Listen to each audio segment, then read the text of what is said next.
Welcome, ladies and gentlemen, to the Snake Pit Podcast, your one and only stop for all things entertainment, all things homegrown. Coming to you out of Toledo, Ohio, I'm your host, Jake Pilewski. You can follow us at jakepilewski.com. That's Pilewski. The Snake Pit. Ladies and gentlemen, excited to have none other. You already know his name. You know his music. You know his music. He's bashful as I say this. Mr. Joe Woods, ladies and gentlemen, Toledo Zone. Already have him blushing. Is that me or is that the beer? That's the kind of vibe we try to build here. As I told you, the Snake Pit Podcast, it's a little more realistic. You know, we don't have to listen to, commercial cut. So, accomplished musician, you have an EP out there. Yes. In the clouds. And it's wonderful. Thank you. It's wonderful. It's wonderful to the point that at one point my girlfriend said, "Babe, when are you going to put something out this good?" Oh,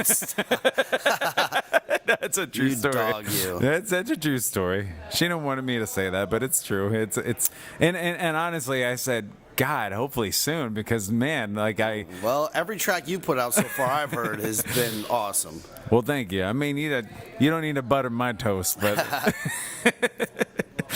no, seriously, I'll play it, as you know, I've sent you videos of when I'm playing it, like when I've got a break at a gig, and I'll play some local stuff on it, and people actually come up to me and ask me, who is this? And I'm like, I'm glad to say, I'm proud to say, thanks, man. This is locally owned Joe Woods, ladies and gentlemen. So that's got to feel good. Yeah, it's got to feel nice good. to do that too, man. Well, really... It's not even that. I just believe in what you're doing, and you're talented, and you're soulful. And not only are you a guitar player and a singer and a songwriter, but you also have a history of drums. Am I not? Try to, as much as I can. Yeah. They hire me. Isn't that the name again for any musician, right, really, though? It's right. The more you know, right? Absolutely. But you play throughout the city. You play in multiple projects. You play solo. Now's the time to throw out some of the names you play with, because I know you play with Frank May. Yeah, I play with Frankie May a lot. I'm playing with Kalen Savage a lot lately. Is that Kalen and the Savages? Yeah, that's Kalen and the Savages, yeah. Cool. Which has been fun. This has been like a year in the making, and we've been playing out on the island out at Put-in-Bay a lot, and that's always a fun time, and we get along great out there. Do people still get as drunk as they've always been in the years past, or is it a different kind of... If not that, then drunker probably, I didn't know if they graduated to opiates or anything at this point. No. Maybe when they leave. The hotel business is hopping. Right. You never know. I mean, times change, and I know the music's changed over. I mean, I know the menus used to own that entire circuit, so right. It's always a good time out there. Cool. Well, before I grill you anymore with questions, I'm gonna give you the same treatment I give to other artists. It's a little get to know you, a little show and tell. Cool. It's called The First Five. The First Five. Starting things off, what was the first CD / album / cassette / record that you ever purchased with your own money? Not necessarily that somebody bought you when you're 3 and you wanted, I mean, for me it was probably Ninja Turtles. I think Ryan Dunlap said it was Ninja Turtles, but what was the first one? Turtles. What was the first one you got with your own cash or your own allowance? Don't judge me. Chumbawamba. Tub thumping. Yeah, I hit that phase in my life. I think we all hit a phase or two. I mean, right. That's you admitted it though. Hey man, I'm just trying to be honest here. And you're humble. Yeah. I wish I could have said The Doors, but no, it's okay. We are. I mean, let's be honest. When we're 7 or 8, I mean. Right. So, I have to ask you, because this is not part of the first 5. This is just a question according to that. So, did you know what they meant when they were talking about a whiskey drink and a vodka drink and a cider drink and a lager drink? Not really. I just knew he got knocked down and then he got up again. That's all I know. like at the time for you, that was like Captain America. It was awesome. And maybe even Captain Planet. Right.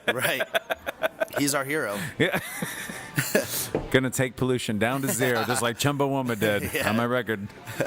That's fair, though. That's fair. Do you remember your first concert experience? Because some people, it's like Yeah. it's in their teens. It was so- actually right here at Promenade Park. It was Blessed Union of Soul. Really? Yeah. So was it Blessed Union of Soul of like Believe that period, or was it Yes. She Likes Me from Me? No, like I believe that love is the answer. Like it was. The rich stuff. I don't even know like what this. I was so young. I don't even remember like exactly how it all went down. I just remember my whole family, like my whole extended family, was there, and you know that little shoddy little playground thing they have made out of wood. Do they still have that? I mean, it's gone now that they've torn it down, but they've had it for a long time. But I just remember- ProMedica bought it. Yeah. I just remember like running up and down that and watching the band play, and it was really cool. Blessed Union of Souls. Holy crap, Yeah. man. That's a big throwback. Yeah, it was a long time ago. For you and I, it's a throwback. For somebody, you know, that's 20 years older than us, they're like, Right. that new music, man. right. So what, you've already collaborated with a lot of artists over time. As you said, I mean, on a regular basis, you play with different folks, and that's always great for the mind, great for the soul. Right. Right. A lot Do of you lessons. do you have a dream duet or dream collaboration when it comes to songwriting or playing on stage or opening for somebody or closing for somebody? You can name all those, or you can, I mean, any kind of collaboration in any form. In any form ever. In any form. Like just to be able to sing with and like meet and everything. Like Whatever way you want to take it, yeah. I mean, Dead or alive or both. yeah, Ray Charles all the way. you Wow. know? I could see that though. I would can love hear to it. Just at least just talk to him for a second. I can hear that because anybody that has heard you, I mean, you've got that soulful voice that But soul isn't like soul can come in like many different forms. Just because someone sings folk music doesn't mean they're not a soulful singer. You know. true. You know, I still hear soul in that. Just because somebody's singing, I don't know, at a polka band or you know anything. you True. know. Modern Christian rock. You know, if you believe in it, like I hear soul there. You know. That's true. That's a good way to put it. So I mean, if it comes across honest, then it's soulful. Yeah. That's how I see soul. No, it's admirable because you're right. I mean, it's honesty usually is what sells in the long run Yeah, anyway. yeah. So, and what's believable, no matter what genre. All right. Well, Ray Charles. So, do you have? We'll move on to the next question because I mean, I think you own that one. What is your most embarrassing and or humbling experience on stage or off stage as a performer? I just had it. On New Year's Eve. New Year's Eve 2016 into 2017. Wow. Yeah. It was like, it's hard to explain, you know. Oh, it I was just- totally read this Facebook post, Yeah. and it was so cryptic that I was going to ask you about it anyway, Yeah. so this is perfect. Well, it's hard to explain. It just comes down to like the band they hired and the people that were in the crowd. It just wasn't a mesh. Like it didn't work out well. And they let us know, like that, you know, which is fine. You know, they can do that. And it was a very humbling experience to realize that, like, even when you're on your A game, doesn't mean you're gonna impress everybody. You know, so we learned an awesome lesson that day. We all have those things. Even the greats, you know, that sold, you know, gold and platinum records have had those memories. Right. So it's, I guess everybody has their time. You don't expect that on New Year's Eve, Right. you know? No. I always thought I always wish I could have gone seen Jimi Hendrix play in a bar and then request Sweet Caroline to him. You know. Yeah. Right. You know, how would he handle it? Right? Perhaps the bars he was playing at, that wasn't even considered a thing, but Right, we but don't you know know. what I'm We don't saying, know. like- We don't know. Yeah. We don't. You know? Let me ask you then, what pushes your buttons? And I mean this by what pisses you off as an artist, as a performer, and also what motivates you, back and forth. Yeah. Those kind of go hand in hand. Like the things that piss me off, I just use as motivation. You know, I just take it as fuel. You know. I mean, my buttons get pushed pretty easily, but I try not to let it affect me too Blow much. up, You yeah. know. You get people that want to run up on stage and grab your mic and stuff, and that you know can get severely annoying. Can I just say something really quick? That's kind of the equivalent of if you go into Burger King You're like, can I get a Whopper? And then you see the guy making it behind the counter, and you're like, I think he's doing it wrong, or I think I could do better. Can you imagine if you jumped the counter and took the spatula? You know what I mean? Like that's the same thing. Right. I've never made a burger in my life, but watch. This is how you make it.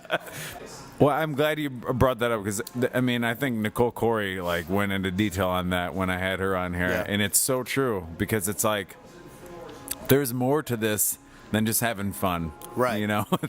There's a lot more to it. You know what I mean? It might be fun for you to sit and watch it, but like we worked for this. So, right. You put it in a lot of hours that you're not getting paid for. Right. You know, and you've paid your dues. Yeah. So back to your original music, man. I mean, because you know that I'm such an advocate for original music, and I think. And when I am, I'm not trying to, be an ass. I'm just trying to be like, we have a lot of talent in this town. Mm-hmm. We do. And we have a great network of people. And we have a great community. And there's nothing wrong with playing top 40 all night. There's nothing wrong with that. Right. You and I have done it for years. I mean, we had to make money. Right. To line our pockets. There comes a point in time when you decide, am I an artist or am I simply an entertainer? Neither one is wrong. Neither one is wrong. Or do I want to kind of mix in both? Because part of being an artist is knowing your market. Mm-hmm. It's, how do I sell my craft to a crowd that's used to just seeing an entertainer? What's your approach on that? Because you have some great original tunes, and when I show people your tunes, and I do because I believe in what you do, and I believe in what anybody does that's actually creating something. So how do you approach a situation when you have a crowd full of people and they want to hear those tunes, but then you're also I can totally show them this tune? Because I know you have to be confident enough to hear your tunes to know that you can write a hell of a lick, you can write a hell of a hook. Thank you. And now you can actually tell people the legitimate, intimate story, and that's what people want is a story. So how do you handle that? I just pick and choose, my battles with that. You just kind of read the crowd and read the venue. There's some places that hire you and they don't want to hear your original music. They hired you to be an entertainer and entertain the crowd. Sometimes I host my own shows. I've hosted shows with Jeff Stewart. Put on my own CD release party. To be able to instead of having to force the crowd into listening to my music, invite them to come. If they want to come hear my original music, then here you are. I'm going to do a whole show with original music. Or then if I'm doing, venues when we play the Village Idiot, they're going to be way more receptive to listening to my original music. But because that's a straight up music crowd. Right.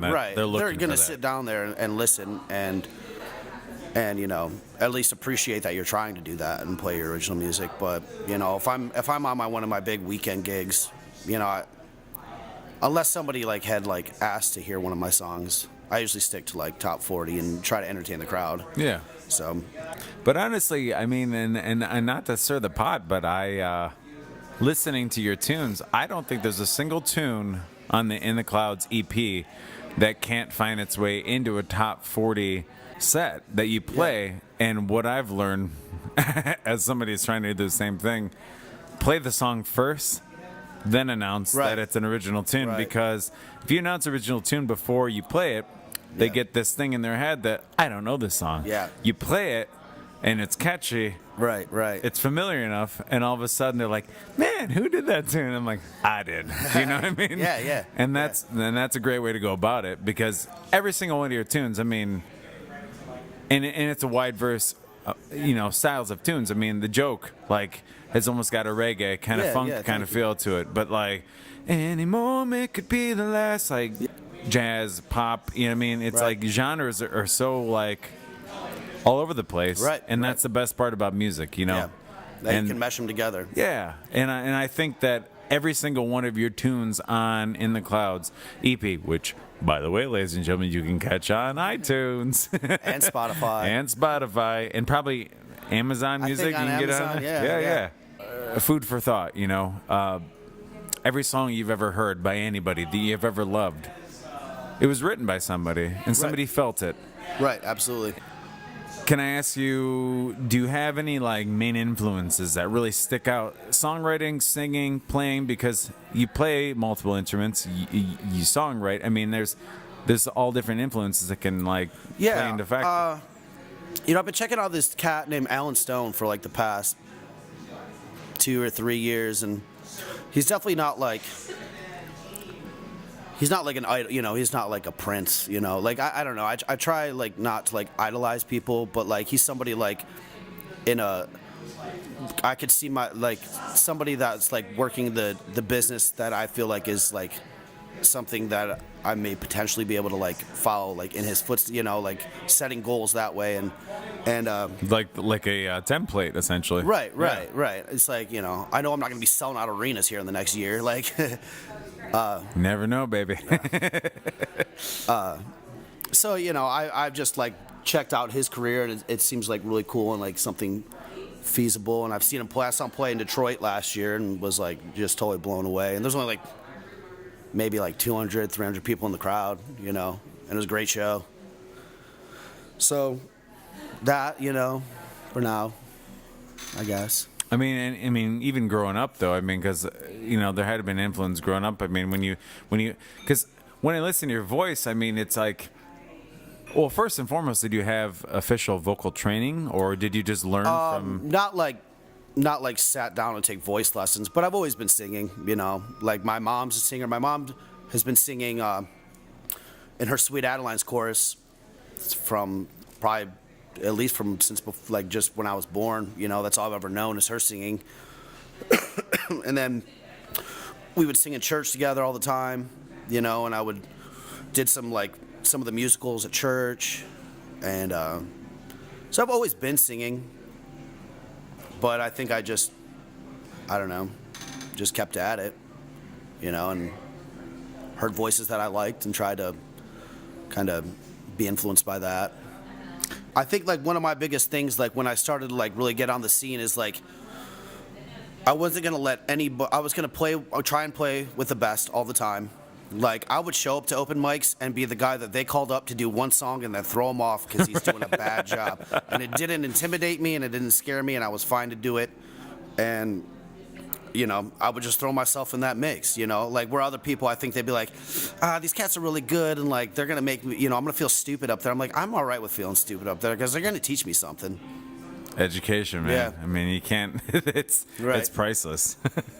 So, when it comes to writing, it's such an open-ended thing too, because art itself is so open-ended. I've had different artists on here of all different mediums, and everybody has their own way about it. What is your, I guess, process when it comes to writing music? Well, there's a lot to there's like infinite amounts of processes to write a song. I've sat, I can remember like a period where, money was short, gigs weren't there. I just like locked myself in my room for 3 days and there was just pieces of scrap paper all over my bed, all over the ground. Guitars, like strings are just out of tune, old. And out of that whole 3 days, I got one song out of it that I thought was like decent, Right. But there's been times where like as I'm going to bed at night, like something's going through my head, and just woke up. Right when I woke up, just wrote a song in like 3 minutes. Yeah. That's how I wrote "Misery," which is the last song on the EP. Wonderful, dude. Honestly, I wouldn't say it wrote itself, but like I just woke up and like it honestly took me 15 minutes to write it because it's already been like stewing through my head that whole night. Well, there's nothing wrong with saying it wrote itself, because you end up listening to enough music over time. You educate yourself, right. The right people over time. Just like the Beatles would say. Some of their tunes came to them in 2 minutes, right? And it did write itself because, in a way, it wrote itself because you surround yourself with the right people, and timing is everything with with art. Right, absolutely. And it's capitalizing on it. So do you ever? Because I have to ask, me personally, I started engaging in this concept, the sound recorder on the phones and stuff. Do you engage in that? Sometimes I haven't officially written a song with that process, but I do like on my phone have like random lyrics and licks, or like even guitar licks. I'll like sing a guitar lick that I want to like play and learn. You know? Yeah. When you get these ideas, is it a guitar? Like, is it a chord progression? Is it lyrics? Is it melody? Or is it a mix of like all in between? It's a few of them. Like sometimes I'll just sing a melody and then write a chord progression over that melody that I sang, or Yeah. I'll write a progression that I'm digging and then try to write lyrics over it. And I'm still learning the process. We're Yeah. learning our process, and I don't know. I always like to pick people's brains on that. Yeah, because yeah. everybody's writing process is different. I mean, like, to me, it's completely foreign. Like, you have, like Elton John, for instance, and Bernie Taupin. Like, Yeah. they've been writing songs together for years. Bernie Taupin writes these lyrics out, and then Elton John just writes a melody and all this music to it. And I'm like, Yeah. that just sounds so foreign to me that I'm just like, I Right. don't know how you can do that and make a good product. Right. Like, Right. that's ultimate collaboration. And that's what I was going to ask you, is if you have any plans. Do you see yourself collaborating with anybody in the future, or do you have any plans for I that? would love to. I don't have any plans, but if you're listening and want to co-write, I would love to. Like, I'm always down with that, and I need to like broaden my horizon a little bit here, and try different things out. And it's always a humbling experience to be in front of somebody else and write songs with them, which is like your most vulnerable. I think that's like the thing that scares me the most is like being like in that vulnerable state where like you're saying your lyrics to somebody, but like they don't understand exactly what it means to you, but you're just telling them. Yeah, I mean, that makes sense. Yeah. I mean, It's scary. Like, it's open-ended. yeah. Yeah. Before I let you go, I mean, there's a couple things I want to ask you. How long have you been playing? I mean, I started playing drums when I was 4, and I was like really deep into like marching percussion. I was like probably your biggest band dork you'll ever meet. Like, I love marching band. I went on and I marched drum corps. That's for all the band dorks out Yeah. there. Like, stick to your trade, Right, because right. look what you can be doing. Yeah. So I started doing that, and then I don't know. When I was about 15, my mom had this old classical guitar, this Yamaha classical guitar that she bought for like, I don't know, under $100. That she made a valiant effort to learn, but it just kind of sat there for a while. And then I had like my best friend at the time was taking guitar lessons, and he was like gifted in like great note taking on his binder. So like he basically gave me the lessons with just reading through his notes. Wow. And so I'm sitting here with this old classical guitar with nylon strings, and I'm playing power chords to like Green Day songs. And I learned how to play power chords, and we would sing, we jammed together, and we were terrible, but it was fun, and then I don't know, it just like, it was never just like a phase in my life. I just started doing it, and then like, A natural progression. yeah, and just kept doing it, and then next thing I know, like, the dive bar down the streets giving me tacos and liquor to play. I'm like, this is cool. Like, I can dig this. And How then, old were you at that point? I was probably about 19 or 20. Nice. Yeah. Nice. Don't let them know I was 20 when I was drinking.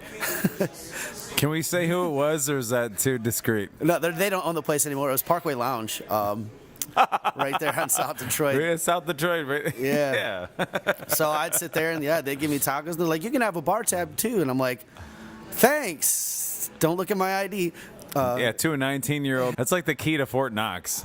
Fort Knox has like, I think, like the nation's treasure under it. Yes.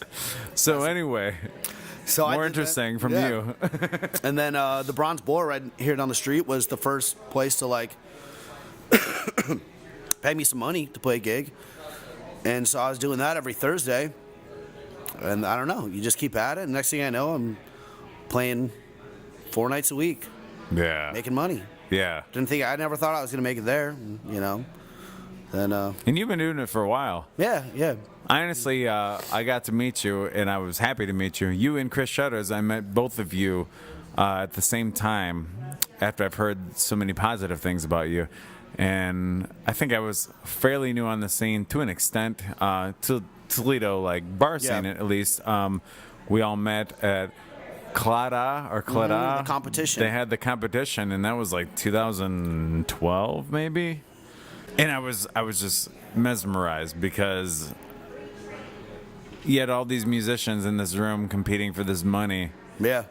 and we all had great exposure Yeah. in the process. And I remember you doing, I think you did a TLC tune at one point, Waterfalls. All right. But then you got on the drums, and I was like, oh, I cannot compete with this. And I was like, and then I remember getting pissed because I was such a novice. A novice. Yeah. We were all how do you novices say- back then. And I was just like, I have nothing to say. I was like, maybe I should just actually go make friends with this guy. That's great. That's how you got to do it, man. And that's exactly what it is. And that leads me into the last part of this is that you've been doing it, and you've been doing it for a while. And it's not like you had everything handed to you, you know? No, I feel like I really, I mean, I personally feel like I paid some dues, man. Like I said, You like have, and you keep doing it. Yeah, I'm humbled by everybody, man. Like even somebody like Addison Schmidt. Like I still look at him and I'm learning things from him. And he's right. He's like 16, 17. You know, yeah. like, you know, and yeah, I don't know. And you got to check your ego at some point and get that out the door because that's just going to hold you back. I mean, what's your take on the modern industry? Because that's what I'm going to ask you before I get to the last question. You know? I mean, I don't have like much of an opinion on it other than like I get really discouraged when people say like music, you know, music nowadays is just such crap. And I'm like, well, then you're just looking in the wrong spot. Like, because there's great music out there. Yeah. There's a lot of, and it's right there at your hands. It's more accessible than it's ever been. Like, so. You just got to dig. Yeah. So if you're saying music nowadays sucks, then you suck. Because, like, you're looking in the wrong spots. And most of it's right there in your hometown. It's kind of like saying that food nowadays sucks. Food nowadays is the best it's ever been. Right. But if all you do is go through the drive-through, of course that's going to be your opinion. Yeah, you know, yeah. Same concept, really. Yeah, absolutely. So it's so I have to, ladies and gentlemen, this is Joe Woods, and I have to say that because I'm going to ask him for the one last question, and I'll get you on again in the future because I know you got some more originals you're working on, right? Yeah, I mean, it's always there. It's always the grind, right? Do you have any immediate plans to record any? I mean, yeah, you know, I've been talking with Frankie May, who's my bass player, and we kind of want to do something a little more independently, you know, like. Good for you. And just be able to like take our time with it and experiment a lot with it. Yeah. You know, getting into the studio is a lot of money, and you want it to go quick and efficient, and sometimes you lose things in that element. So we're hoping to just kind of sit down and take our time with it. And well, I know he does a little bit of production. yeah. You know, I want him to be like the producer of the album because, I mean, he knows my sound. I feel like better than anybody I play with, and sometimes I even think he knows my sound better than me. Right. I'm not even lying about that. That's a huge testament to somebody. I mean, that's the thing is production is becoming. Over the years, I mean, it always has been, but more so now. Productions almost take front seat. Yeah. To music. That's exactly where, you know, you can write the song, but whoever's producing it is the one that's going to make it sound, you know, is going to make the whole sound. Yeah. I have to have you leave with this question, and I think it's important because, as you've proven, and honestly, you've inspired me because, you know, I've done the cover thing, like straight up to the bank cover thing for so long.